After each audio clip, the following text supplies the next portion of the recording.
Good evening, and welcome to tonight's Black Mental Health is Black Health. I'm your host, Bronwyn Lucas, licensed professional counselor, and we're here tonight to talk about mental health. May is National Mental Health Awareness Month.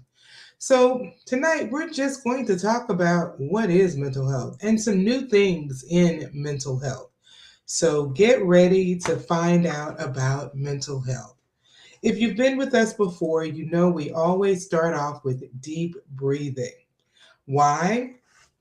Deep breathing allows you to decompress from the day, allows you to take more oxygen into your lungs, into your brain, flowing throughout your body, allows you to relax and decompress and calm down. Even if you've had a good, restful day, it's still good to practice this. It's something that you can do anytime, anywhere. So let's get to it. If you've never done it before, I want you to put your hands on your stomach. And as you do, when you breathe in, I want you to feel your stomach expanding. So you're going to breathe in through your nose, and you're pushing out your stomach, filling it with air. That's what it'll feel like. You're actually getting air into the bottom of your lungs when you do that. And we're going to do 3 deep breaths. I'll count into 4 and out to 4. So let's practice. Breathe in, 2, 3, 4, out, 2, 3, 4. In, 2, 3, 4. Out, 2, 3, 4. One more. In, 2, 3, 4. Out, 2, 3, 4. So nice to have you here and ready to just get with us and talk about mental health. So, as I said, this is Mental Health Awareness Month. So, what is that? When did it start? Well, the origin of Mental Health Awareness Month goes back to 1949. I was surprised when I began to just look for myself. So, what is Mental Health Awareness Month and how did it get started? Then, the organization known as the National Association for Mental Health um, first organized Mental Health Awareness Month in May. And the goal was to get rid of the stigma attached to mental health. Well, that was 1949, so that was like 73 years ago. And there is still a stigma around mental health, especially in the African American community. But I am really big on definition. So, what is mental health? What is a good definition for it? So for that, I went to APA, the American Psychological Association. Figured they should know something about that definition. Just a moment. If you're in Texas, you know we're having a prolonged allergy season. And I am one of those people whose allergies don't discriminate. I can have allergy issues year round. So I'll be drinking water through this just because my allergies are not my friend.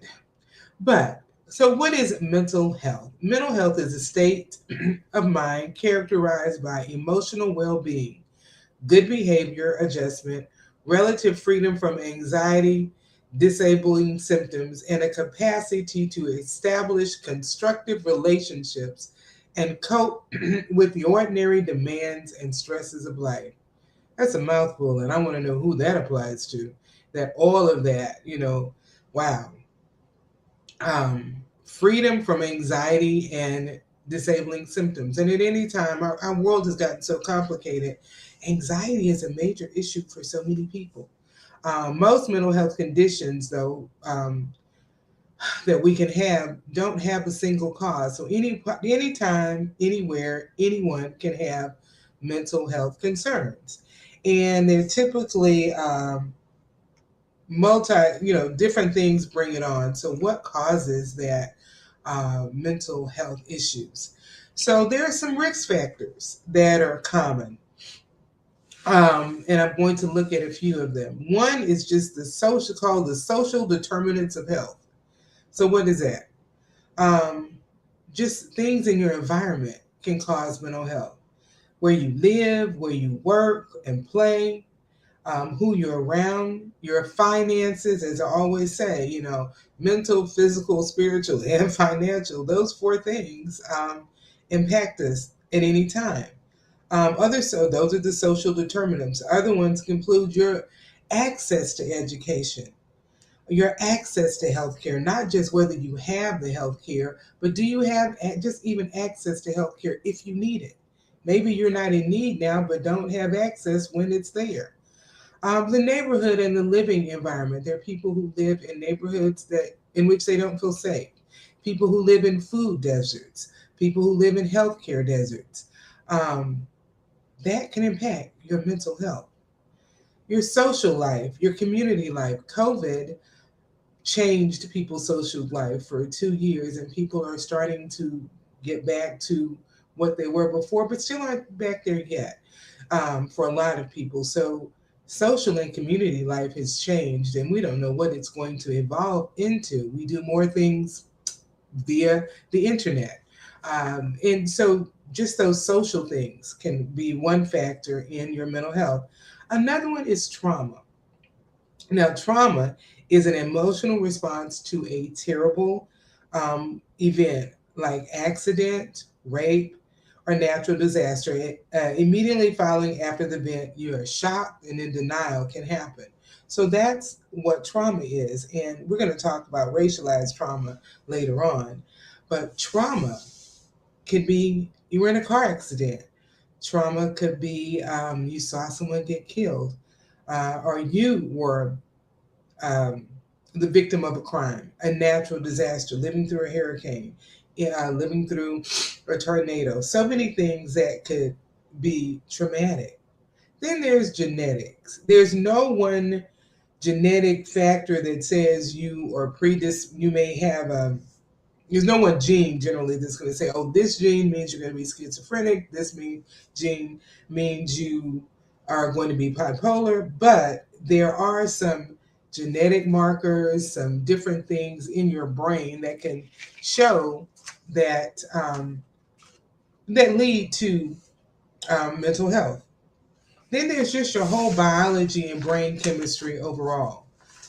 So what is that? We know that depression, for instance, and other mental health issues have to do with how the chemicals in your brain do or don't work. They can be imbalanced, too much of something, not enough of something, or something just missing. Or it could be when you're thinking about your brain function, it could be a head injury that you suffer as a result of trauma. There could be a head injury, and after that head injury, you can have some mental health concerns. Then just your habits and lifestyle can impact your mental health. What do you do for fun? What do you do for exercise? Do you take care of your physical and mental health? Do you purposely take care of them? So, just your habit. Do you make yourself a priority?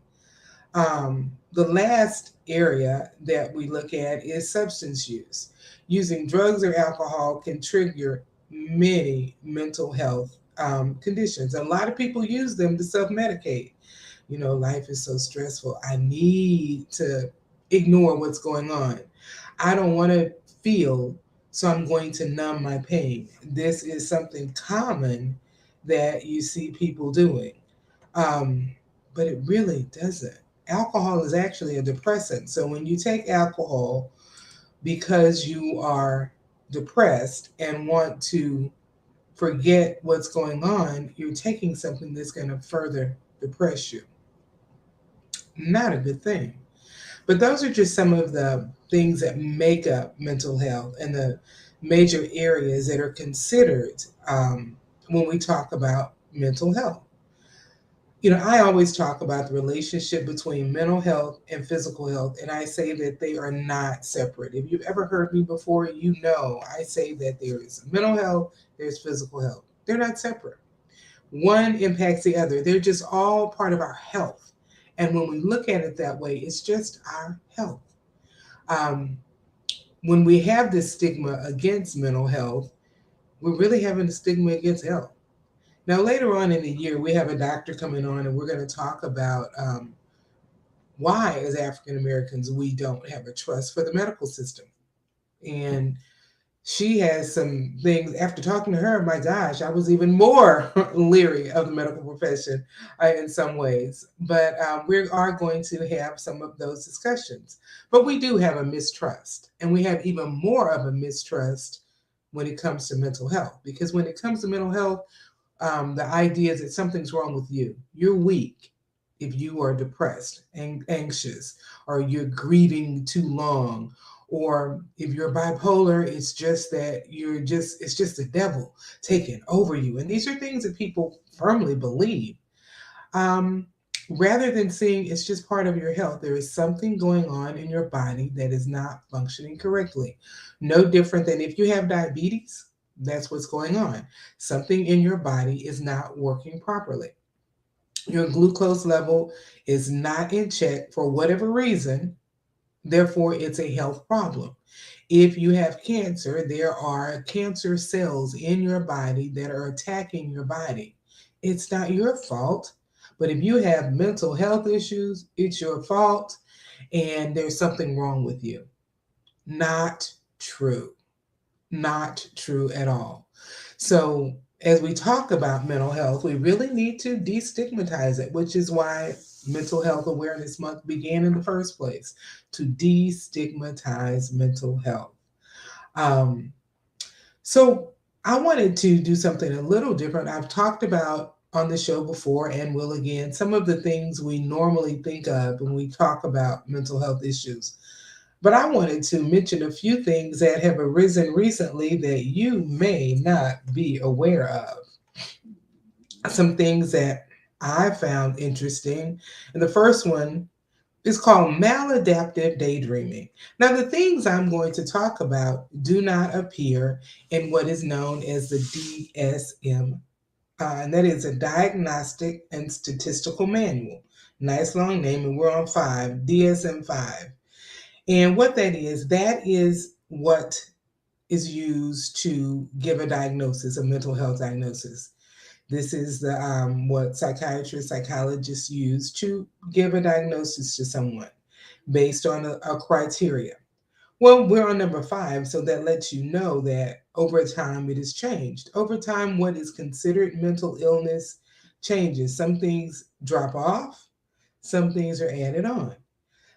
Things change, we see things different, we see patterns, and what was thought as one or two people feel, experiencing something becomes much more, and we see it as the DSM changes. So I'm just going to mention one that I found interesting, and I'll talk about it less than the others. But there's something called maladaptive daydreaming. Now, when it was first brought to my attention, it was pretty interesting. Well, so what is that? Maladaptive daydreaming is when it's more than the occasional daydreaming. A person who is experiencing this will have basically a fantasy world, and it is an escape.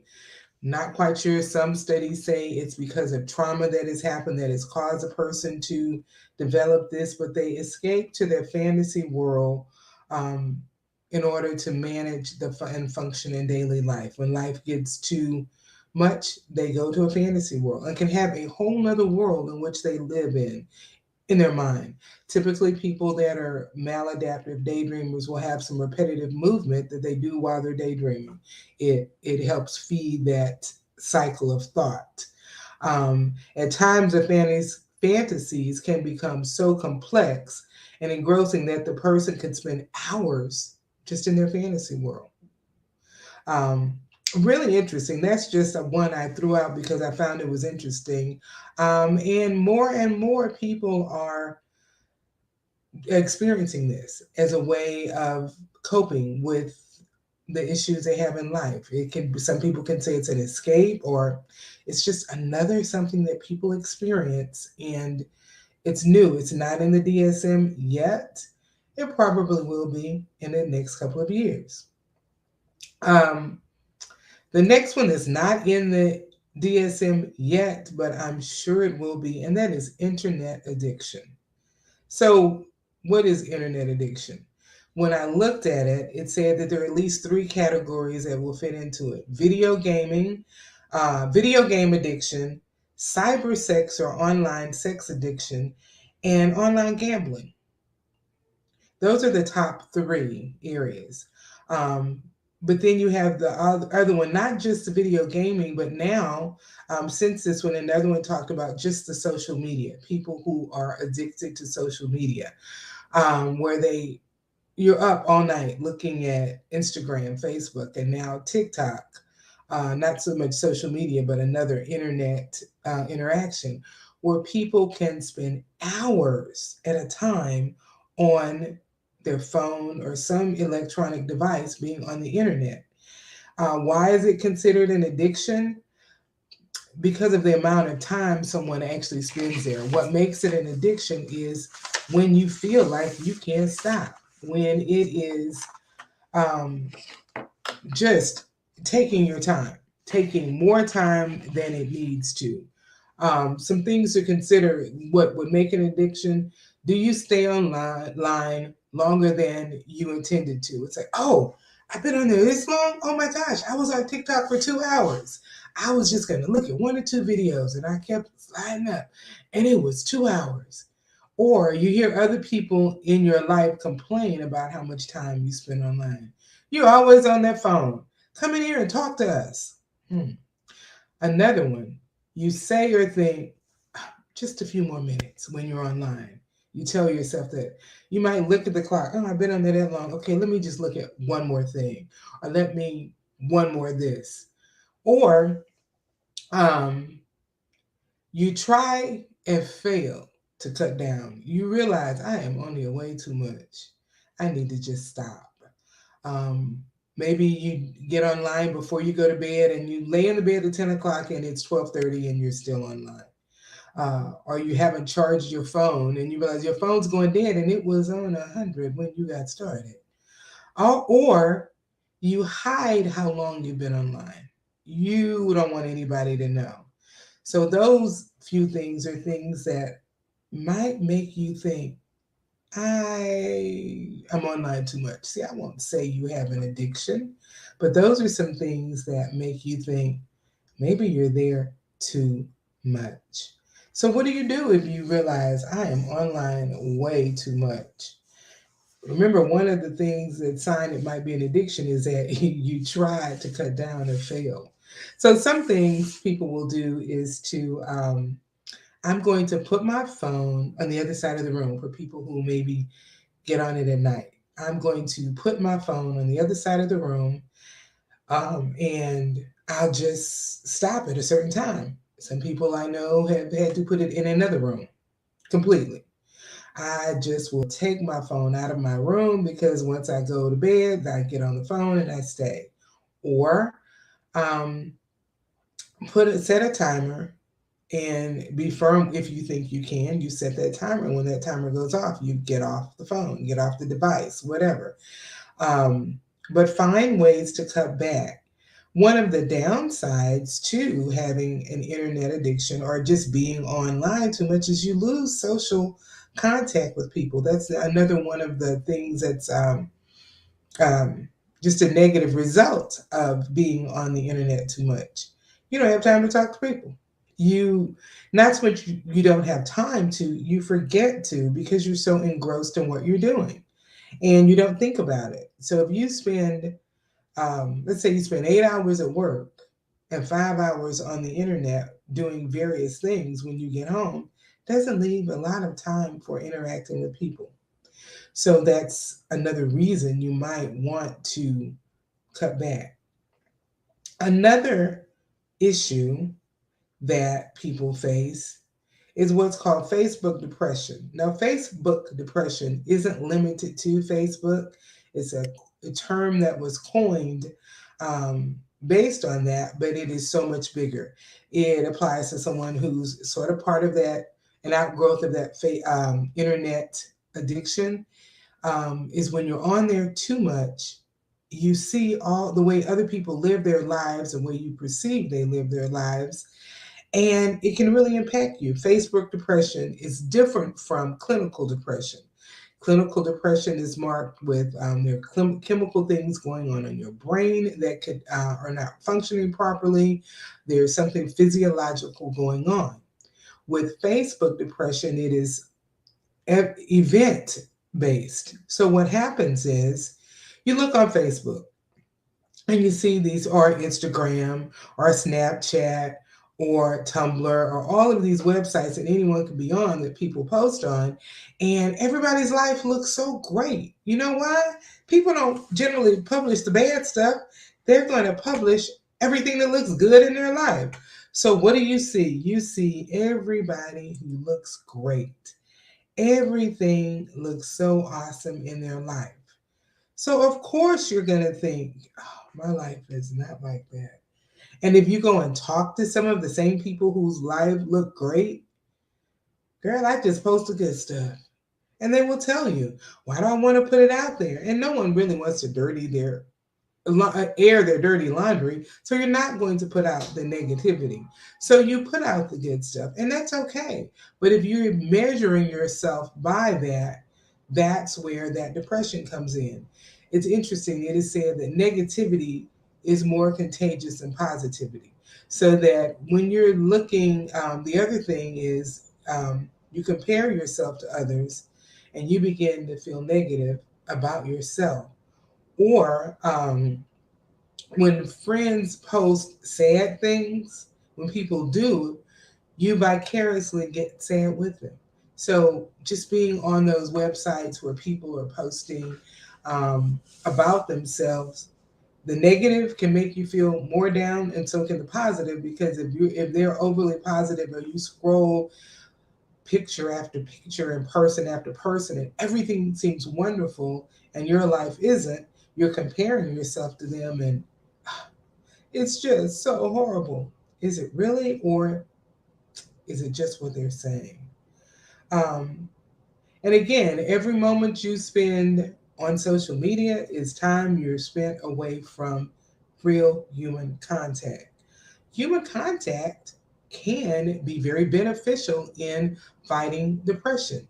When you're around people, the right people. Now, you don't want to surround yourself with negativity. Negative people are people who are going to bring you down and give you negative energy.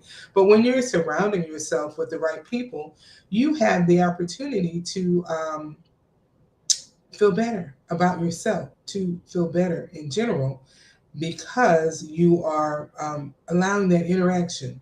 It's a difference. That was one of the things with COVID during the lockdown time that really impacted people so negatively, was a lack of interaction with other people. Seeing somebody on the screen, hearing someone on the phone is not the same as just being in the room with someone. Being able to reach out and touch, being able to breathe the same air, just being with other people is a big difference. Um, so being on the internet too often, whether it's really an addiction or not, can lead to a depression or depressive thoughts or just anxiety, because that's not your world. You can't make it your world, and you just don't feel good about it. Um, the last thing, I kind of went through those quickly because I want to get to the idea of racial trauma.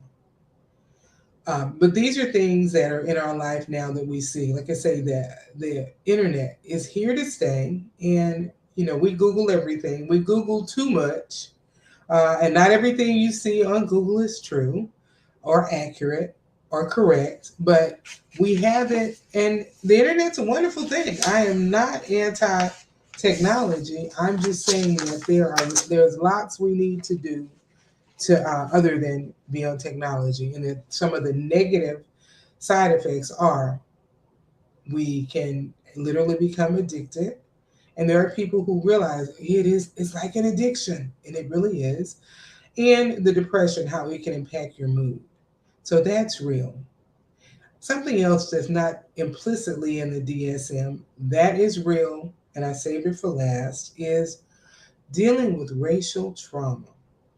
Now, what is that? It can result from major experiences of racism in the workplace, uh, workplace discrimination, hate crimes, or it can be the result of accumulation of many small occurrences, which we call microaggressions.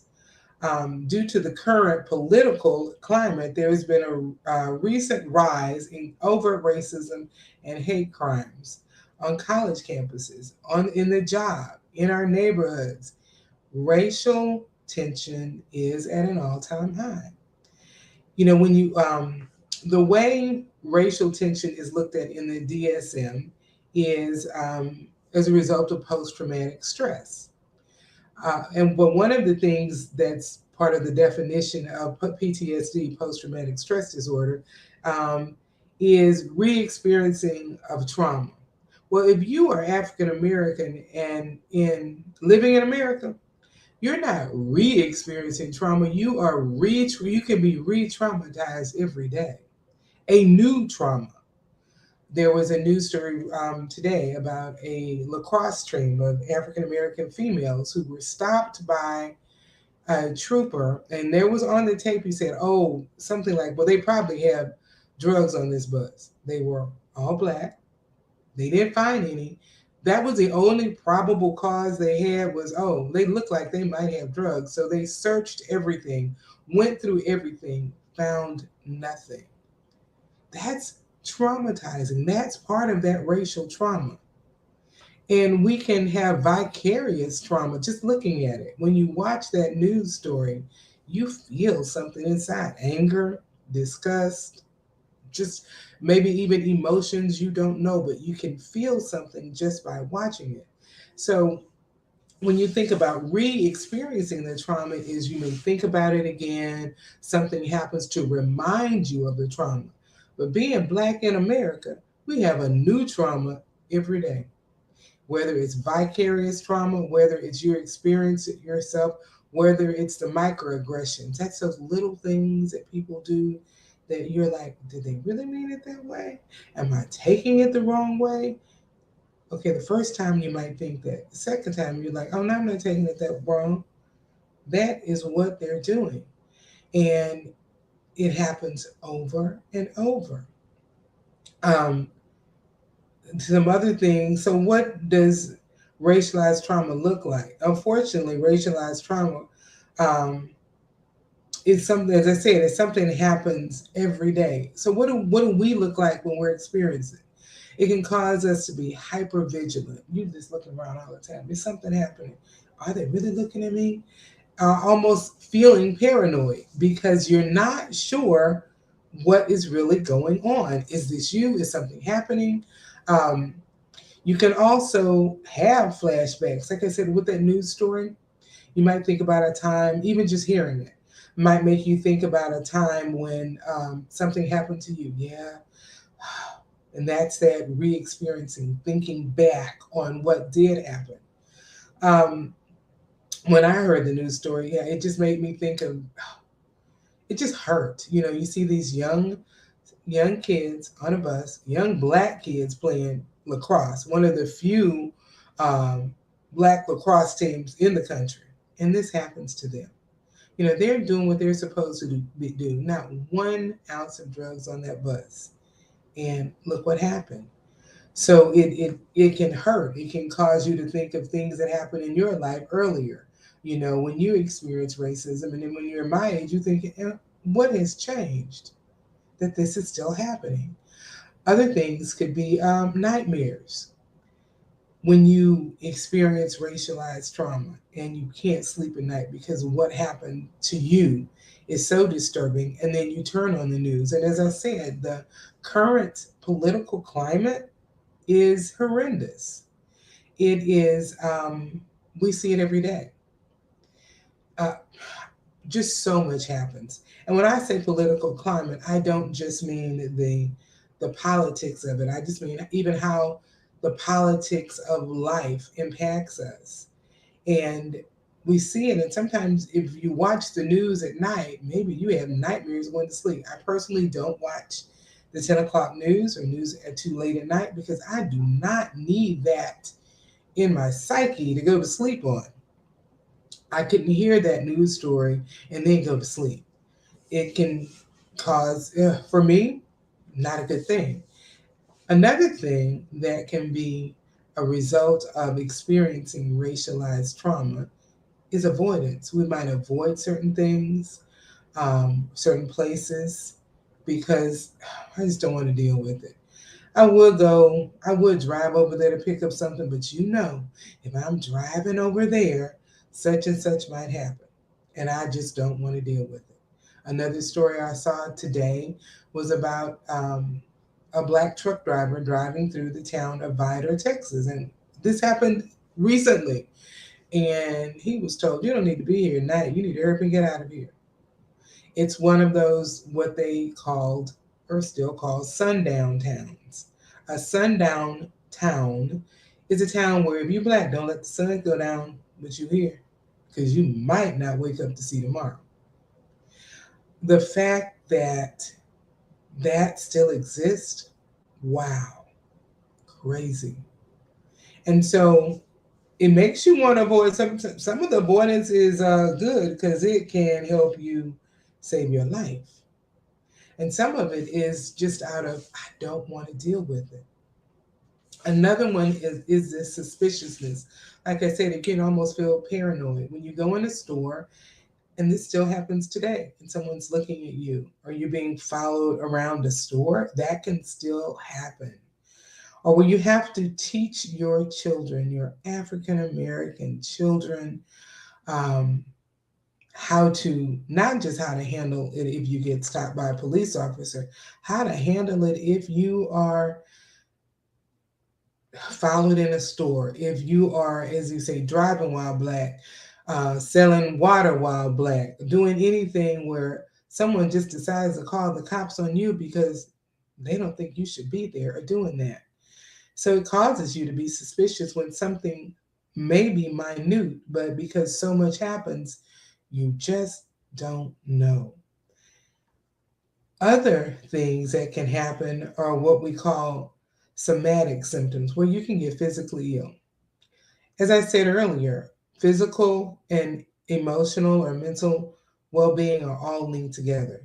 When our mental well being is out of whack, our physical well being can be out of whack. When you're experiencing this racialized trauma, you can feel it. You can have headaches.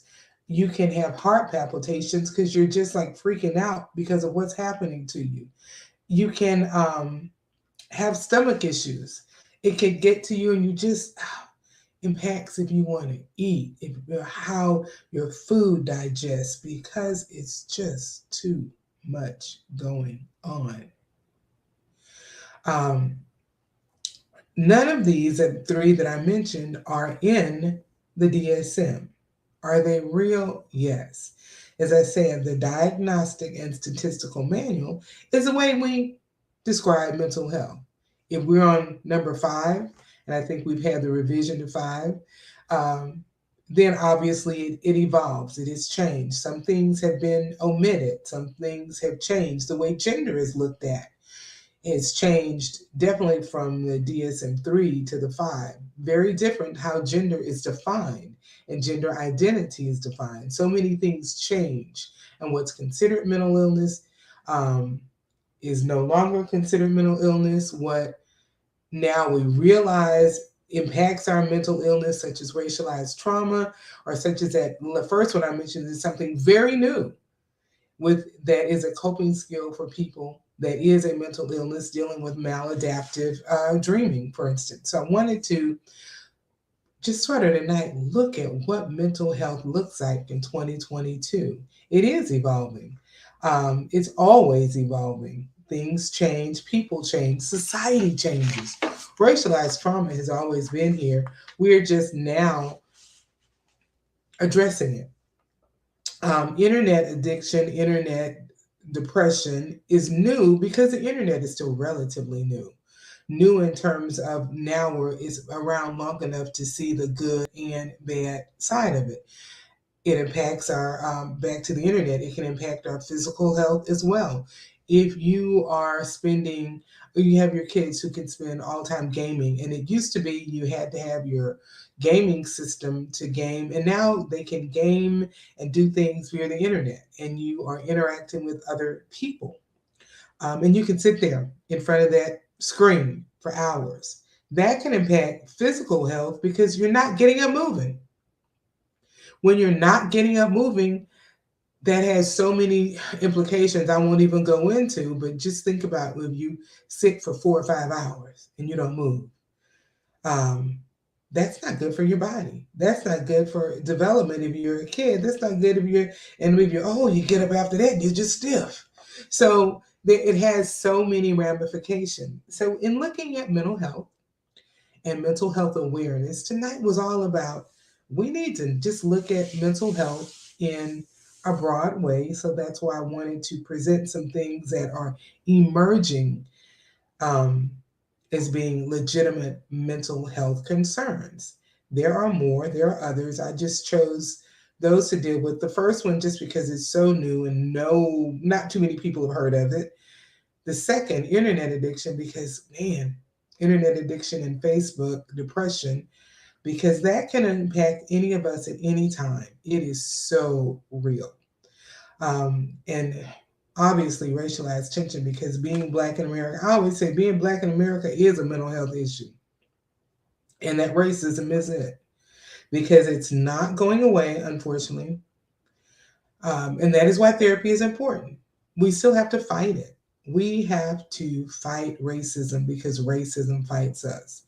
But as you're facing it, that is where therapy is important. And I'm not always just pushing therapy, but it is a good way to manage our mental health. Knowing that as we're looking at Mental Health Awareness Month, knowing that we're not always going to be mentally healthy. Things will happen to challenge our mental well-being. And when it does, there's nothing wrong with you. Your mental health is challenged, okay, get help. You feel like you can't manage your mental health, okay, get help. And that's where a therapist comes in. That's where a psychologist may come in. That's where a psychiatrist, it might be medication and therapy. It may be therapy. It may be just medicine, but it is okay. So the key to understanding and celebrating Mental Health Awareness Month is knowing that it is just part of your health. Mental health is part of your health. If it's something wrong in that area, get help. It's really okay. So hopefully tonight shed a little understanding on things we haven't really talked about that broaden your idea of mental health. Not just we think of anxiety, depression, schizophrenia, bipolar. Those are the ones people are aware of. Borderline personality. We think of these, but not the ones I mentioned. So understand that, give you a broader view of mental health, and understand that it's bigger than you think. It's real, it's valid, and if there's an issue in your mental health, it's nothing wrong with you. It's just something in your health that's not working. Always in closing, I like to leave you with a challenge for the evening, and that is be aware of your mental health and the mental health of people around you. Number 2, remember, mental health doesn't mean that something's wrong with you. Inherently, it just means you have a health problem. Number 3, take care of yourself. Take care of your physical health. Take care of your mental health. Take care of your spiritual health. You're worth it. And I always like to say, number 4, be an educated voter. Who you put into office can impact your mental health. There are laws that can be enacted that can impact your mental health. When you live in a state where the governor sends back money for Medicaid, that impacts your mental health. Maybe not you personally, but it can impact others you know, because if less money is there for your physical health, and your less money is going to be there for your mental health. And if you aren't able to get the same support, that's going to impact you negatively. So be an educated voter. In some places, we just finished voting last week and there's another election coming up. in the city of Houston, there was an election to replace someone who is no longer in their seat in the Senate. And now they have to vote again in 2 weeks because one election, the first election was to finish out his term. The next election is to see who's going to have the seat. There was another election, even here in the DFW area. I was like, why am I seeing commercials? It's over. No. So be an educated voter and know, do I need to go vote again? If so, what do I think? Who is it? Go to vote411.org and you can put in your address and it'll let you know if there's a ballot in your area. So be that educated voter. It impacts your physical health, your mental health, your spiritual health, and your financial health are all impacted by how you vote. Well, we have come to the end tonight. Hopefully, you are thinking about your mental health and you realize if it's not good, you can take care of it. If it is good, celebrate it and help someone else celebrate their good mental health. So I will see you next week. Enjoy and go out and practice good mental health. I'm Bronwyn Lucas, the Caring Counselor. See you next week.